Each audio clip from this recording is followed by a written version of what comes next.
ములుగు జిల్లాలో గత 2 రోజులుగా కురుస్తున్న భారీ వర్షాలకు వాగులు వంకలు పొంగి పొర్లుతున్నాయి. ఏటూరు నాగారం, మంగపేట, తాడ్వాయి మండలాల్లో దయ్యాల వాగు, జంపన్న వాగులు నిండు కుండలను తలపిస్తున్నాయి.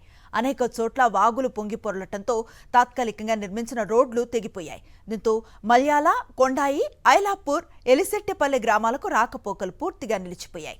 తాడ్వాయి మండలంలో నర్సాపూర్ వాగు పొంగి పొర్లటంతో రాకపోకలు నిలిచిపోయాయి. అయితే అల్లిగూడెం గ్రామానికి చెందిన గర్భిణి కృష్ణవేణికి పురిటి నొప్పులు రావడంతో గ్రామస్తులు ఎత్తుకొని నడుంలోతు వరదలో వాగు దాటించారు.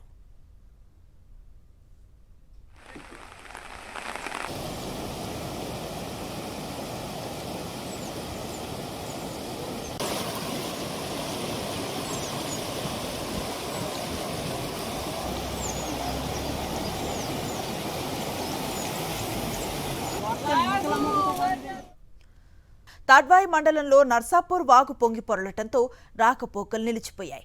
అయితే అల్లిగూడెం గ్రామానికి చెందిన గర్భిణి కృష్ణవేణికి పురిటి నొప్పులు రావడంతో గ్రామస్తులు ఎత్తుకొని నడుంలోతు వరదలో వాగు దాటించారు.